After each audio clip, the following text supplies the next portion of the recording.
Olá, boa noite. Me chamo Suelane.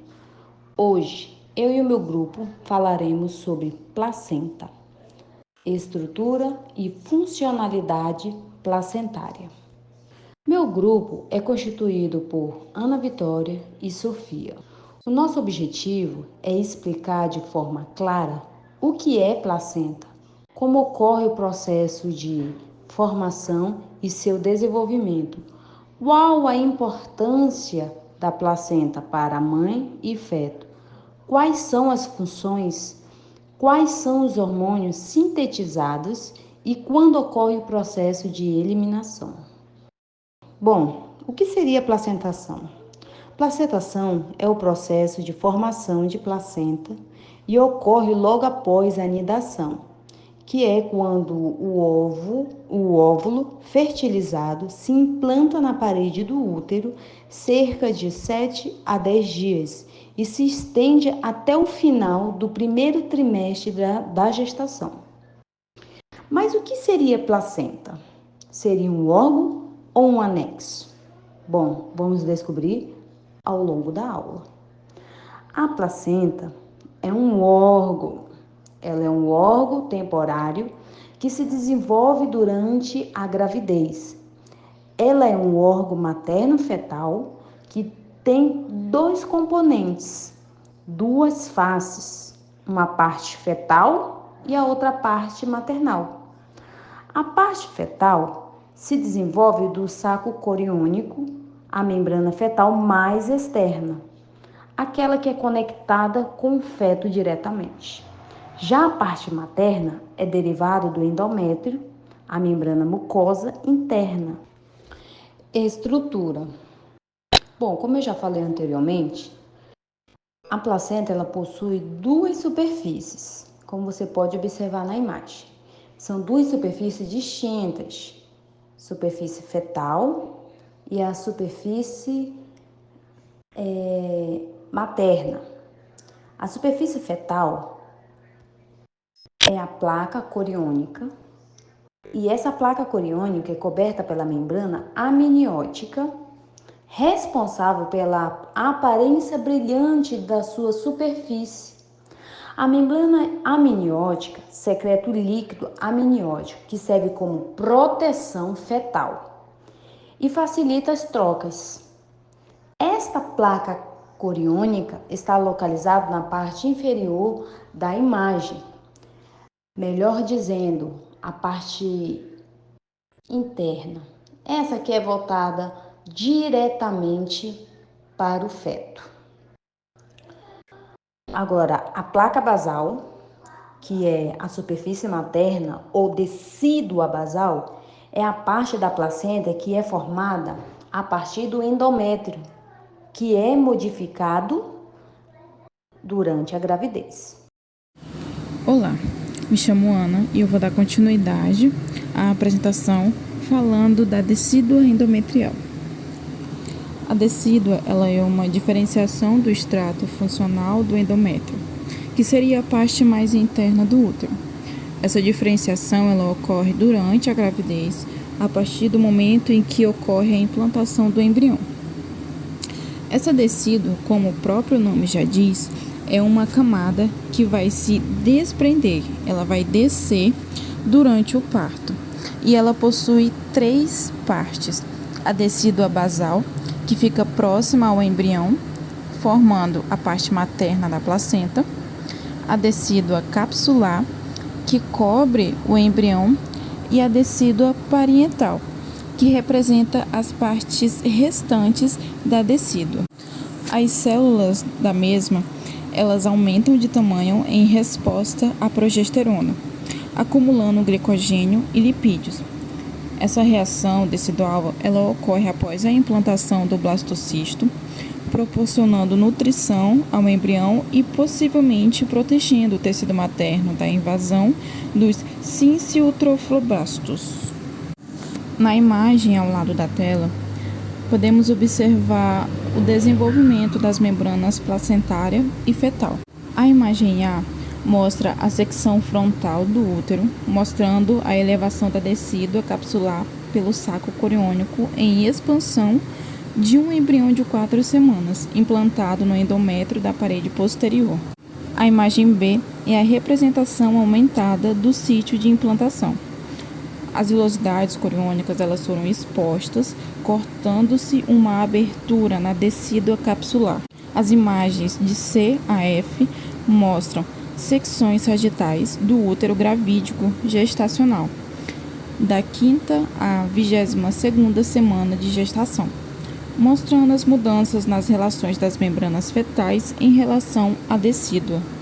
Em F, mostra-se o âmnio e o córion, mostra-se que eles estão fusionados entre si e com a decídua parental, obliterando por consequência a cavidade uterina. Das imagens D a F, observa-se que as velocidades coriônicas elas persistem somente onde o córion está associado à decídua basal.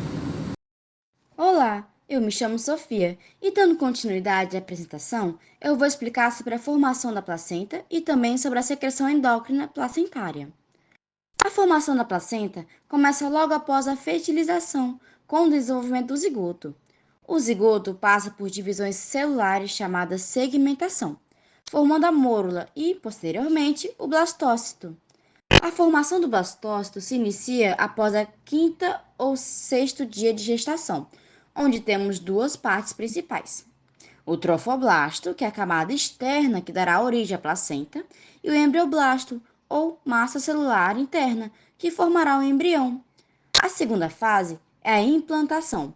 O blastócito se implanta na parede uterina do endométrio e o trofoblasto se diferencia em citotrofoblasto, que é a camada celular interna, e sinciciotrofoblasto, que é a camada externa que invade o endométrio, iniciando a formação da placenta e liberando HCG. Na terceira fase, temos a formação do disco embrionário bilaminar, que é a partir do dia 12 de gestação. O embrioblasto se diferencia em duas camadas, formando o disco embrionário bilaminar. Sendo essas duas camadas o epiblasto, que originará o embrião, e o hipoblasto, que contribui para estruturas extraembrionárias.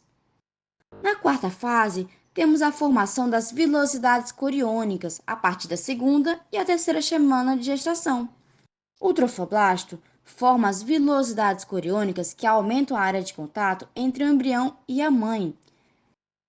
As velocidades permitem a troca de nutrientes, oxigênio e resíduos entre o sangue materno e fetal, sem que o sangue se misture diretamente.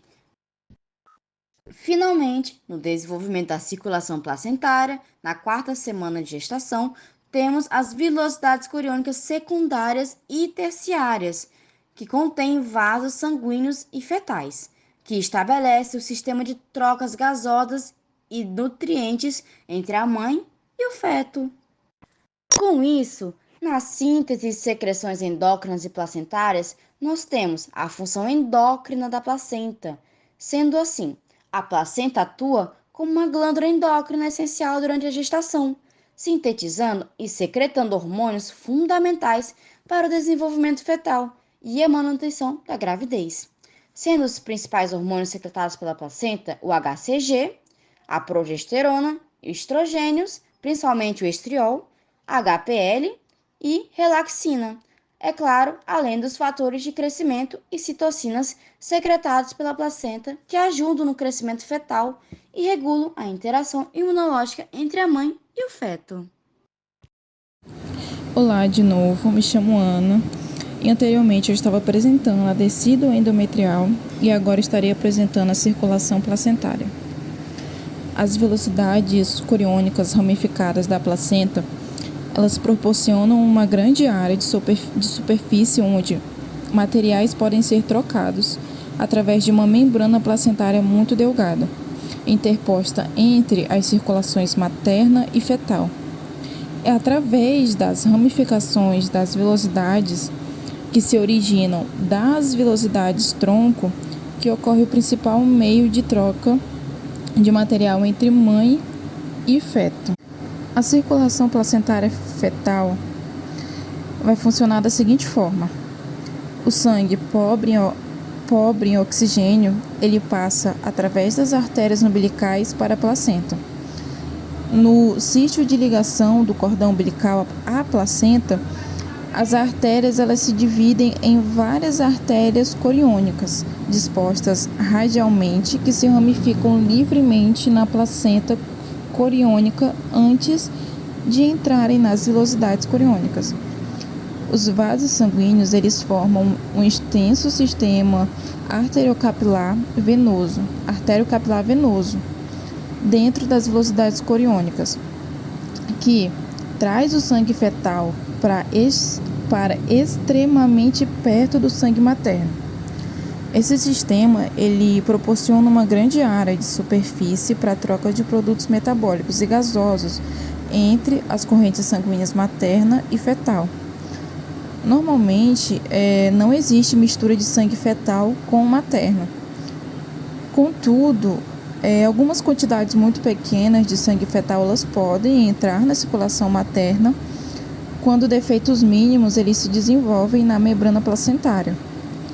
O sangue fetal bem oxigenado nos capilares fetais, ele passa para as veias de paredes delgadas que seguem as artérias coriônicas ao sítio de ligação do cordão umbilical. Elas convergem aqui para formarem a veia umbilical. Esse grande vaso ele transporta sangue rico em oxigênio para o feto. Agora, a circulação placentária materna ela vai se dar da seguinte forma. O sangue materno no espaço interviloso ele está temporariamente fora do sistema circulatório materno.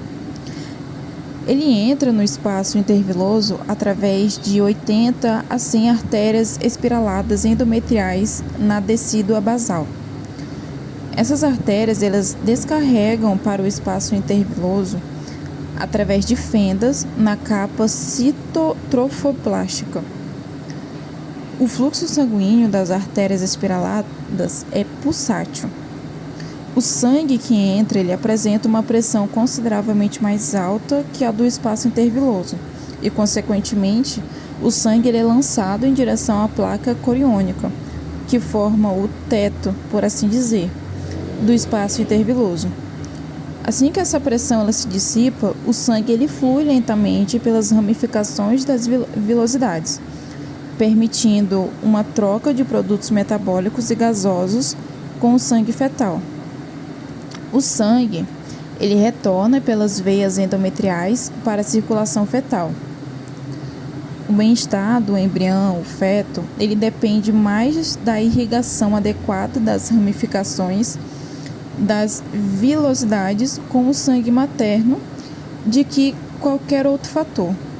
As reduções da circulação útero-placentária, elas resultam em hipóxia fetal e em restrição do crescimento intrateurino, RCIU. As reduções severas da circulação, elas podem resultar em morte do embrião feto. O espaço interviloso da placenta madura contém aproximadamente 150 ml de sangue, que é reposto de 3 a 4 vezes por minuto. Então vamos falar sobre a função da placenta. Quais seriam essas funções? Vamos dar ênfase aqui a 3 funções principais, mas vale ressaltar que ela tem mais funções. Mas vamos dar destaque a essas 3, que são metabolismo placentário, transporte de substância e secreção endócrina. O metabolismo placentário é responsável pela síntese de glicogênio e colesterol e ácido graxo, principalmente na fase inicial da gestação, da gravidez, pois é utilizado como fonte de energia e nutrientes para o feto e embrião. Transferência placentária ocorre no sentido feto-materno e materno-feto, por meio de 4 mecanismos. Primeiro, difusão simples. Segundo, difusão facilitada. Terceiro, transporte ativo e pinocitose. As substâncias transportadas são as trocas gasosas, que o oxigênio e dióxido de carbono e monóxido de carbono entram no sangue da mãe e do feto através de fusão simples, que é um processo de transporte de substância através da membrana celular. E isso ocorre de forma espontânea, aleatória. Então, como entender a troca gasosa? Como isso ocorre? O transporte placentário ocorre da seguinte forma: o sangue materno é contido em uma, vamos dizer, banheira hidromassagem na placenta. As artérias uterinas enchem essa banheira com sangue rico em oxigênio. O feto, ele pega esse oxigênio e libera o dióxido de carbono na banheira. O cordão umbilical transporta o oxigênio e os nutrientes da placenta para o feto. O cordão umbilical também transporta os resíduos e o dióxido de carbono do feto para a circulação da mãe para serem eliminados. Temos outras substâncias nutritivas, como a água, glicose, aminoácido e vitaminas. Temos os hormônios, eletrólitos, anticorpos maternos, que são produtos de excreção, agentes infecciosos, drogas, fármacos e seus metabólitos. Secreção endócrina. Secreção endócrina tem os hormônios proteicos sintetizados na placenta. São o HCG, somatotropina coriônica humana ou lactogênio placentário humano, tireotropina coriônica humana e corticotropina coriônica humana. A glicoproteína coriônica humana, o HCG, é detectado por um exame de sangue denominado beta-HCG para diagnóstico de gravidez, já após o 6º dia de gestação, uma vez que este hormônio começa a ser sintetizado pelo sinciotrofoblasto durante a anidação. O HCG tem como função manter a funcionalidade do corpo lúteo dentro do ovário, sintetizando a produção de progesterona, impedindo a retomada do ciclo menstrual. Hormônios. A placenta, ela produz vários hormônios, incluindo a gonadotrofina coriônica humana, que é um hormônio trófico que estimula os ovários a produzir estrogênio e progesterona, prevenindo a ovulação. Estrogênio e progesterona é um hormônio que ajuda a manter a gravidez, deixando a parede do útero mais espessa para a implantação do embrião. O hormônio lactogênio placentário é um hormônio exclusivo produzido pela placenta, pois ela estimula o desenvolvimento da mama e a lactação. Ela aumenta a resistência à ação da insulina e dá mais energia para o feto. Eletrólitos são trocados livremente através da membrana placentária, em quantidade significativa. Quando a mãe recebe o líquido intravenoso, eles também passam para o embrião feto e afetam os níveis de água e eletrólitos. Anticorpos. A placenta também faz a liberação de anticorpos, mas a sua produção são pequenas quantidades, devido ao seu sistema imunológico ser imaturo. A IgG, gama-globulinas, são transportados para o feto por transitose. E transitose é um processo de transporte de macromoléculas, aquelas moléculas maiores, de um lado para o outro, de uma molécula, através de vesículas. Tudo isso é para promover o material de 2 ambientes distintos. E por fim, temos a eliminação placentária. A eliminação da placenta, conhecida como dectação, é o terceiro período do parto e ela ocorre após o nascimento do bebê.